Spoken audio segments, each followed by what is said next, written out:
8-year-old Tommy always looked forward to Thursday mornings in his quiet neighborhood. It wasn't because he didn't have school or because his favorite cartoon was on TV. No, Tommy loved Thursday mornings because that's when the garbage trucks came rumbling down his street. Most kids his age might not find garbage collection so exciting, but for Tommy, those massive trucks with their hydraulic arms and the friendly workers who operated them were nothing short of fascinating. He would often sit by the living room window, waiting eagerly for the familiar rumble that signaled their arrival. This Thursday started like any other. Tommy woke up earlier than usual, had his breakfast in a hurry, and took his usual spot by the window. His mom had been feeling under the weather lately. She told him she just needed to rest a bit more these days. Tommy didn't mind much. He was a responsible little boy who knew how to pour his own cereal and get ready for school on his own when needed. But something felt different that morning. When Tommy went to check on his mom before the garbage truck arrived, he couldn't wake her up. He called her name and gently shook her shoulder the way she did to him on school mornings, but she didn't stir. Her breathing seemed strange, too slow and too quiet. Next to her bed was an empty medicine bottle that Tommy didn't recognize. "Mom?" he said, his voice getting smaller with each call. "Mom, please wake up." Fear crept into his chest as he realized something was very wrong. He tried to remember what his teacher had taught them about emergencies. "Call 911, that's what you're supposed to do." But when Tommy reached for the phone, his hands were shaking so badly he couldn't press the buttons right. Then he heard it, the rumble of the garbage truck turning onto their street. Without thinking twice, Tommy ran out the front door. His small legs carried him as fast as they could down the driveway and into the street. Tears streamed down his face as he spotted the bright yellow truck making its way toward his house. Hey, please help," he shouted, waving his arms wildly. The garbage truck came to a stop and a man jumped down from the driver's seat. He was tall with broad shoulders and a kind face etched with wrinkles from years of working outdoors. He wore a bright yellow safety vest over his uniform. "Whoa there, buddy, what's going on?" the man asked, crouching down to Tommy's level. "It's my mom," Tommy said between sobs. "She won't wake up. I tried and tried, but she won't wake up."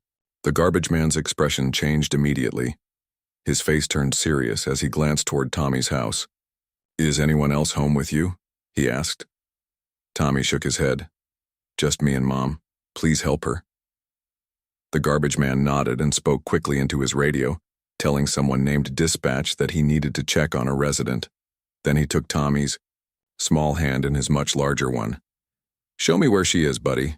My name's Joe, by the way." Tommy led Joe into the house and up the stairs to his mother's bedroom. Joe took one look at the situation and pulled out his cell phone. "I need an ambulance at 247 Oak Street," he said firmly into the phone.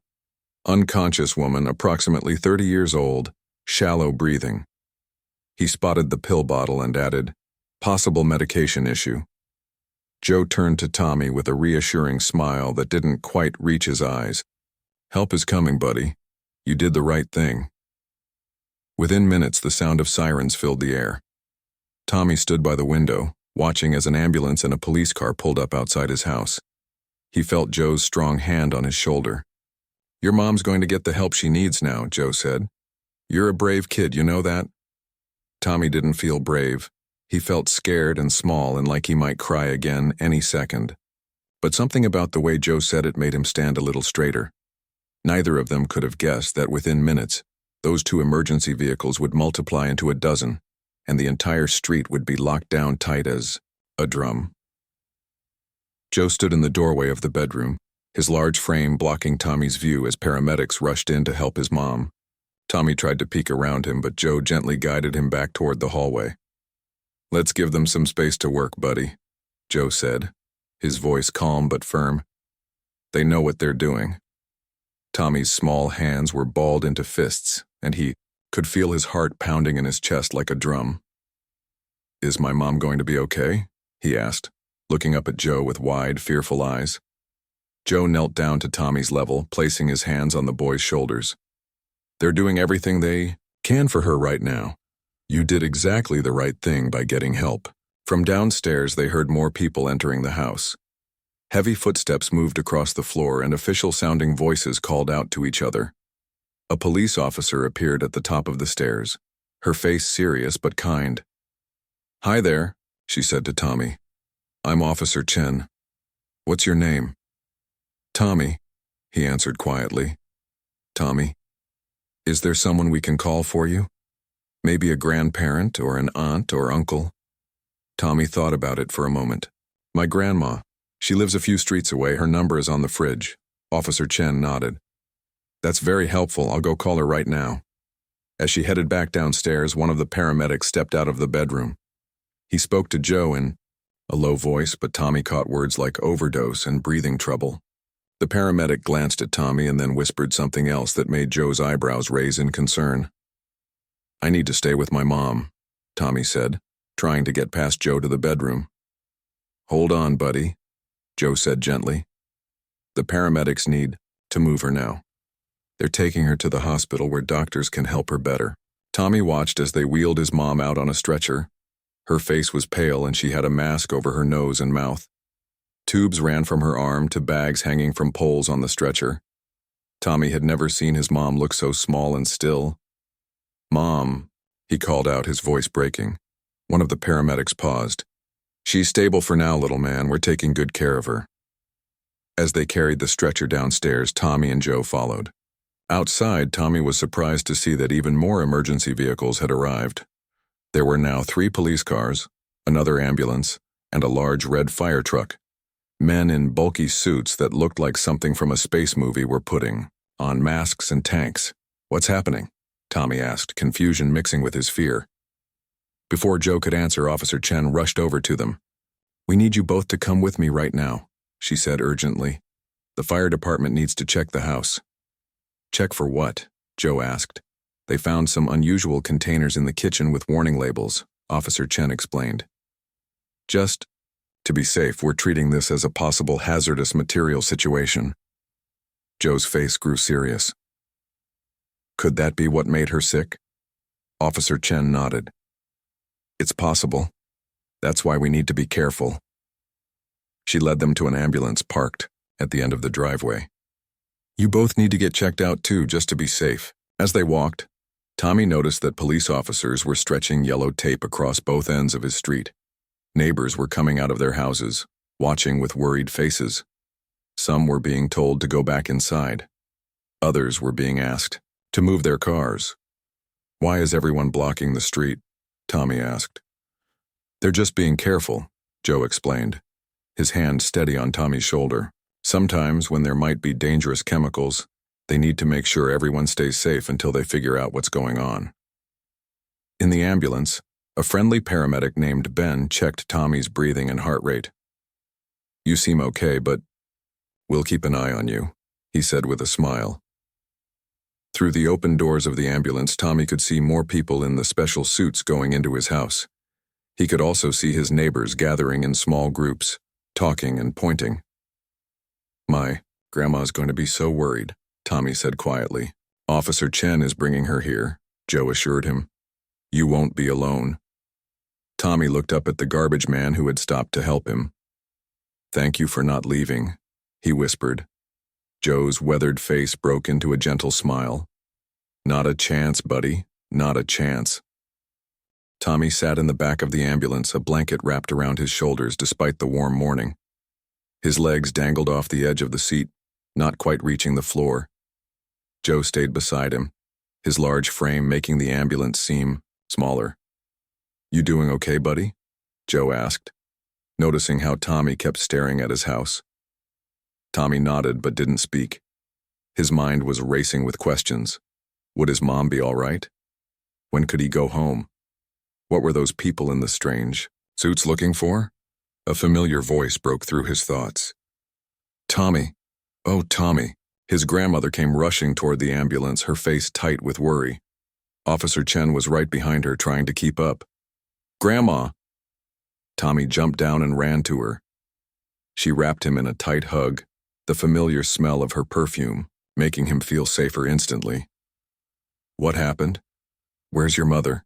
she asked, looking over his head at the chaos surrounding their house. Before Tommy could answer, Officer Chen stepped forward. Ma'am, your daughter was found unconscious this morning. She's been taken to Memorial Hospital.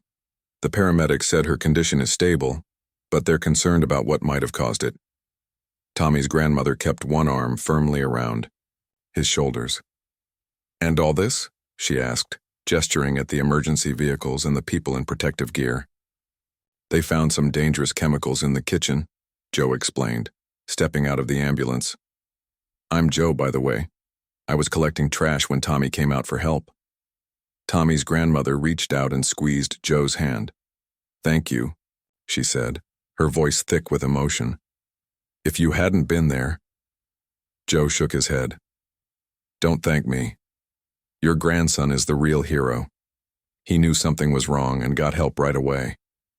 Inside the house, the team in protective suits was carefully examining everything in the kitchen. Through the open front door, Tommy could see them taking pictures and placing items in special containers. One of them, a woman with a clipboard, came out and spoke to the fire chief. They talked for a few minutes looking at something on her clipboard. Then the fire chief walked over to where Tommy, his grandmother, and Joe were waiting. We think we know what happened, he said, his face serious but kind. Does your mom make her own cleaning products? Tommy nodded. Yeah. She says the store ones cost too much money. She watches videos about how to make them. The fire chief exchanged glances with Officer Chen. It looks like she might have accidentally mixed some chemicals that shouldn't go together. When certain cleaning products mix, they can create gases that are dangerous to breathe. Is that what made her sick? Tommy's grandmother asked. We believe so, the fire chief said. The paramedic said she has asthma, is that right? Yes, since she was a girl, Tommy's grandmother confirmed. She keeps an inhaler with her. The gas would have been especially hard on someone with breathing problems, he explained. And we found some medicine bottles that suggest she might have taken too much of her medication when she started feeling sick. Officer Chen crouched down to Tommy's level. Did your mom seem confused or dizzy last night or this morning? Tommy thought about it. She was coughing a lot after she cleaned the kitchen last night. And this morning she seemed really tired. Her words were all funny, like when people are really sleepy. The adults exchanged worried looks. The good news, the fire chief continued, is that we've identified the substances and they're being safely removed. The house will need to air out for a day or so, but then it should be safe. Where will we stay? Tommy asked, looking up at his grandmother. With me, of course, she said, squeezing his shoulder, for as long as needed. Just then, Joe's radio crackled. A voice came through asking about his location and status. I should get back to my route, Joe said reluctantly. Will you be okay now, buddy? Tommy nodded, but his eyes showed his disappointment. Joe had been his rock through this whole scary morning. Wait, Tommy's grandmother said. We owe you so much. Can I at least get your full name? We'll want to thank you properly. Joe smiled, the corners of his eyes crinkling. Joe Martinez, but really no thanks needed. I'm just glad I was there to help. As Joe turned to leave, Tommy broke away from his grandmother and ran to give the garbage man a quick hug.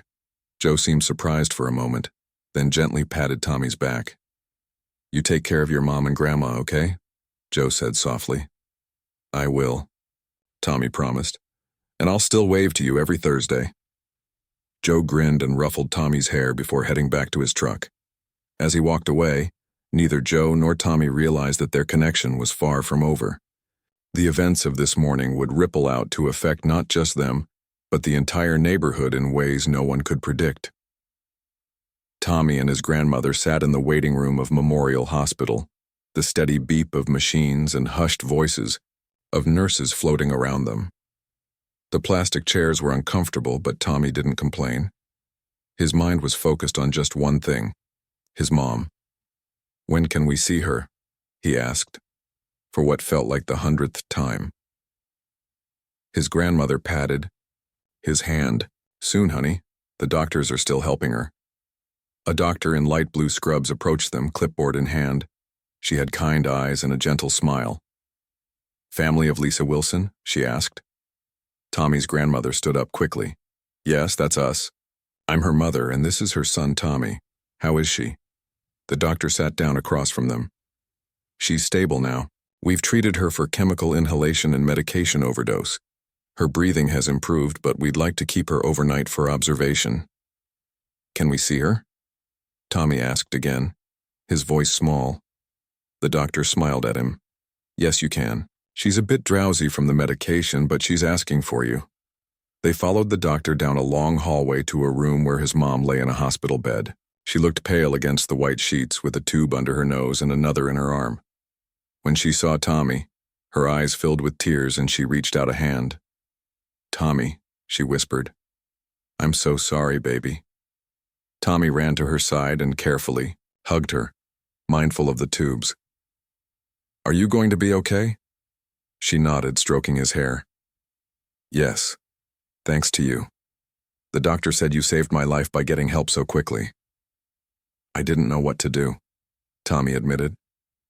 But the garbage truck came and Mr. Joe helped me. His mom looked confused. The garbage man?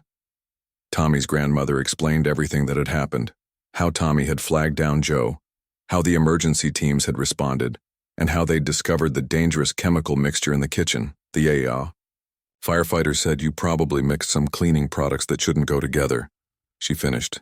And then when you started feeling sick, you might have taken too much of your medication. His mom closed her eyes briefly. I remember feeling so dizzy and having trouble breathing. I thought it was just an asthma attack, so I used my inhaler. I think I used it too many times because I wasn't getting better. A knock on the door interrupted them. Officer Chen stood in the doorway. Sorry to disturb you. I just wanted to check how you're doing and give you an update. Please come in, Tommy's grandmother said. Officer Chen stepped into the room. The hazmat team is finished at your house. They've removed the dangerous substances and ventilated the building. They say it should be safe to return tomorrow afternoon. She turned to Tommy's mom. We'll need to take a statement from you when you're feeling better, but it's clear this was an accident. Thank you, Tommy's mom said weakly. I feel so foolish. I was just trying to save money by making my own cleaners. It happens more often than you'd think, Officer Chen assured her. That's why we're organizing a community safety workshop next month. We'd love for you to attend once you're back on your feet. After Officer Chen left, a nurse came in to check on Tommy's mom. The neighborhood has been so kind, Tommy's grandmother told his mom while the nurse worked. Mrs. Baker from next door called to offer her guest room if we need it, and Mr. Patel from the corner store sent over a fruit basket for when you come home. Tommy's mom looked surprised. Really? I barely know most of our neighbors. Well, they know you now, his grandmother said with a smile. News travels fast when a street gets locked down. Everyone's been asking about you. The nurse finished her checks and left them alone. Tommy crawled carefully onto the edge of the bed beside his mom. I was really scared, he admitted quietly. His mom squeezed his hand. I know, sweetheart.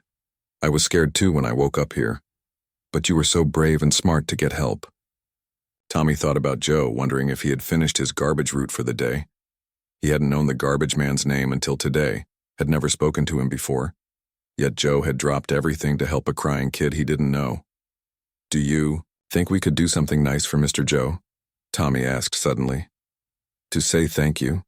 His mom and grandmother exchanged glances, both smiling at his thoughtfulness. I think that's a wonderful idea, his mom said. What did you have in mind? Tommy didn't know yet, but he was determined to think of something special.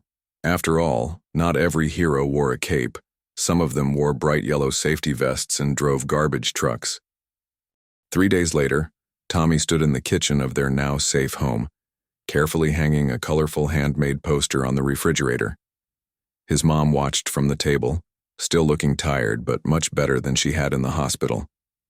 Do you think he'll like it? Tommy asked, stepping back to admire his work. The poster read, Thank you, Mr. Joe, in big wobbly letters, surrounded by drawings of garbage trucks and a stick figure with a yellow vest.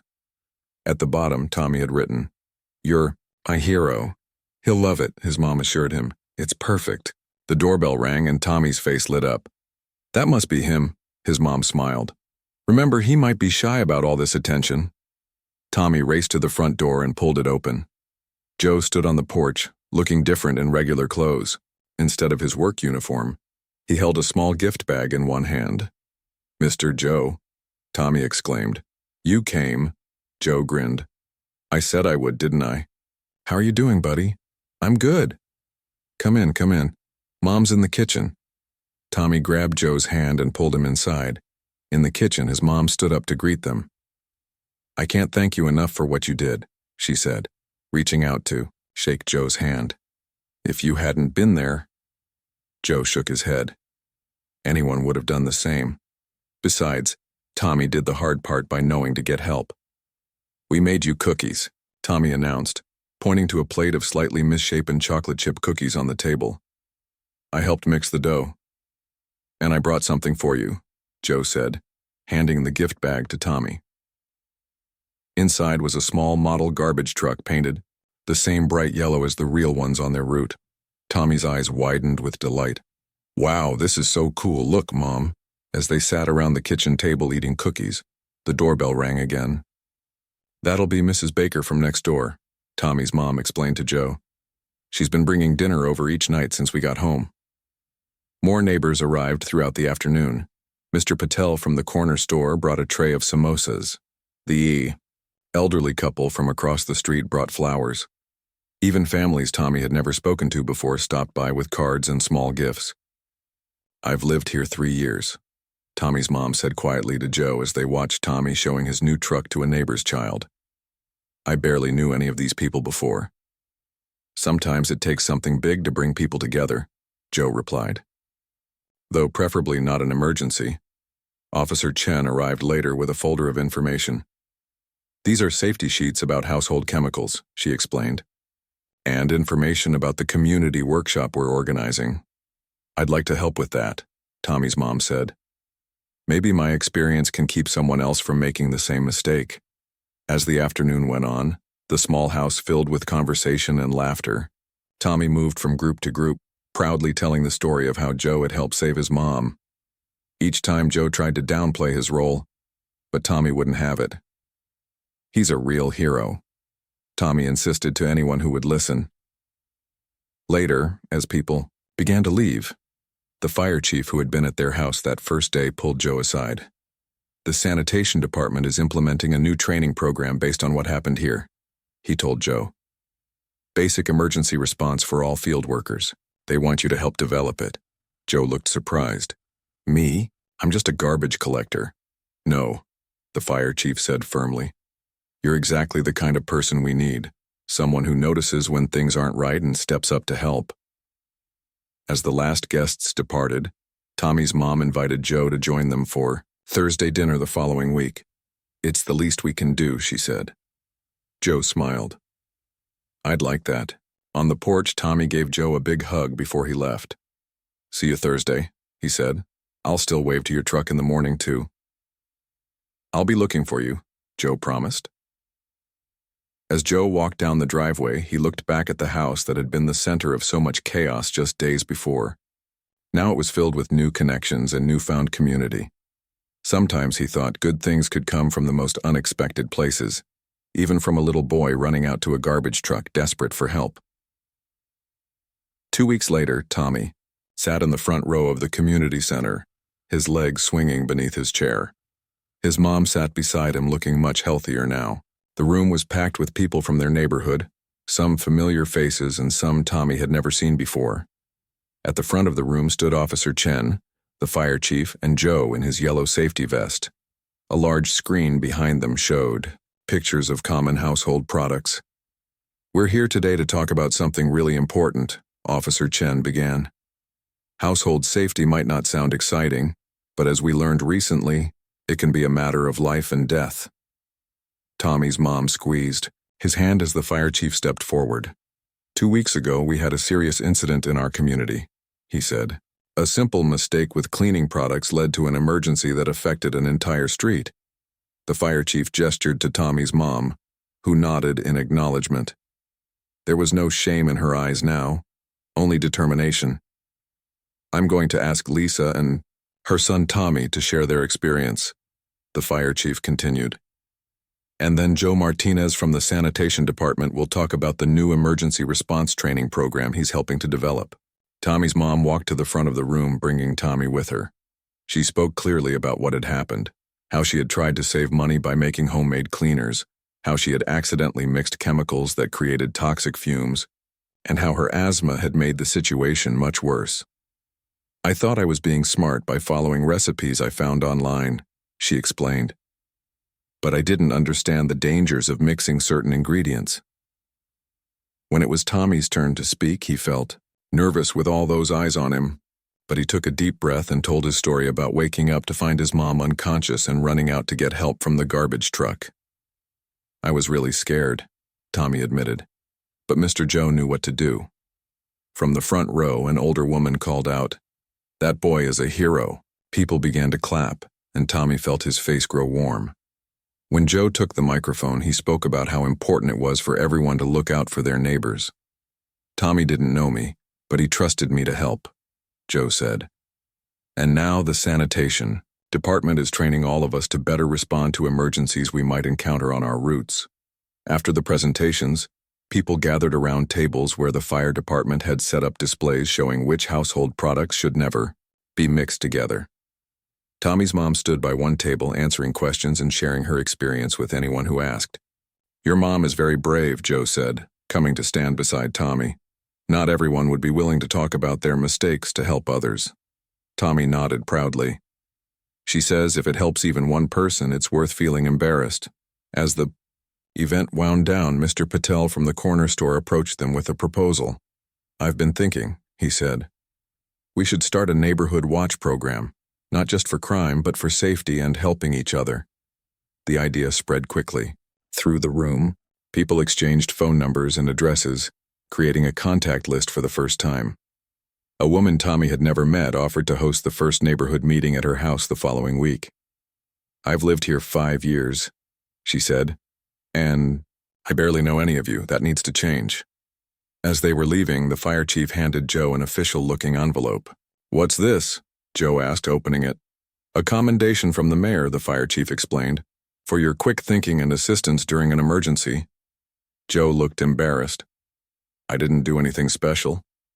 "You did to me," Tommy said quietly. Later, walking home with his mom, Tommy noticed how different the neighborhood felt now. People waved from their porches. Someone called out to ask how they were doing. A family they had met at the safety workshop invited them over for a barbecue that weekend. "Everything's different now," Tommy observed. His mom nodded. "Sometimes it takes something scary to remind people how much we need each other."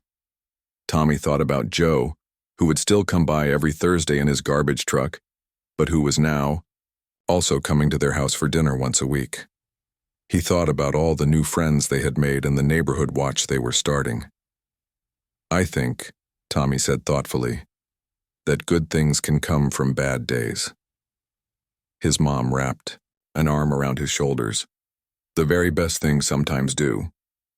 6 months had passed since that frightening Thursday morning. The leaves had changed colors, fallen, and now spring buds were appearing on the trees along Tommy's street.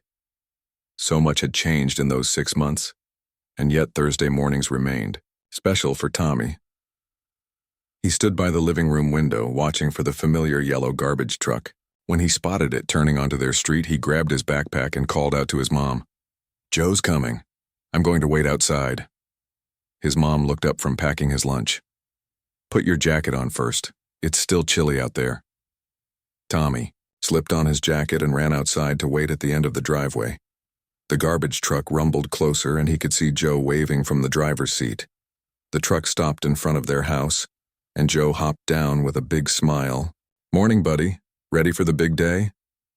Tommy nodded excitedly. "Do you think they'll like my speech?" "They're going to love it," Joe assured him, adjusting his yellow safety vest. "Not everyone gets asked to speak at City Hall, you know." Today was special. Tommy, his mom, and Joe were all going to City Hall, where the mayor was recognizing their neighborhood for creating the most successful community safety program in the city. What had started as a simple neighborhood watch after Tommy's mom's accident had grown into something much bigger. "Is your mom ready?" Joe asked, glancing at his watch. "Almost. She's making my lunch," Joe chuckled. "Always thinking ahead, your mom," The front door opened and Tommy's mom came out with his lunchbox and her purse. She looked healthy and happy, so different from that scary day 6 months ago. "Morning, Joe," she called. "We're not making you late, are we?" Joe shook his head. "Right on schedule. The truck's already parked at the depot and my supervisor knows I'm taking the morning off." They all got into Joe's car, and Tommy bounced excitedly in the back seat as they drove toward downtown. The city looked different through the car window than it did from the school bus, more important somehow. "Are you nervous about your speech?" his mom asked, turning to look at him. Tommy thought about it. "A little, but I practiced a lot." "You'll do great," Joe said, catching Tommy's eye in the rearview mirror. "Just tell your story like you're telling a friend." At City Hall, a crowd had gathered in the main meeting room. Tommy recognized many. People from his neighborhood, including Mr. Patel from the corner store, Mrs. Baker from next door, and Officer Chen, who waved when she saw them enter. The mayor, a tall woman with a friendly smile, greeted them personally.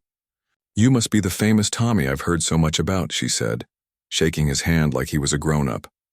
Tommy stood a little taller. "Yes, ma'am."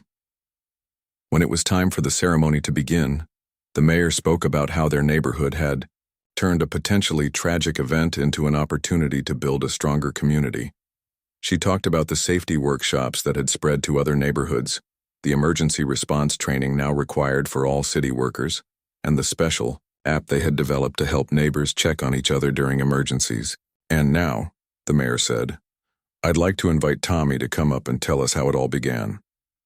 Tommy walked to the podium, which had been lowered for him. He looked out at all the faces watching him, his mom, Joe, his neighbors, and strangers, too. 6 months ago, he wouldn't have been brave enough to speak in front of so many people. But he was different now. "6 months ago," Tommy began, his voice clear and steady. "I was just a kid who liked watching garbage trucks. I didn't know my neighbors. I didn't know what to do in an emergency. I was just a regular boy." He paused, finding Joe's encouraging smile in the crowd. "But then one morning my mom got really sick from cleaning chemicals. I was scared, but I ran outside when I heard Mr. Joe's garbage truck, and that changed everything." Tommy told the story simply, the way it had happened. How Joe had helped him. How the whole street had come together. How they had turned something scary into something good. "I learned that heroes don't always wear capes," Tommy concluded. "Sometimes they drive garbage trucks, and I learned that neighbors who know each other's names are stronger than neighbors who don't." The applause was loud and long. Tommy's mom wiped tears from her eyes. Joe gave him a thumbs up. And Tommy knew that sometimes the biggest changes start with the smallest moments, like a little boy running out crying to the garbage man on an ordinary Thursday morning.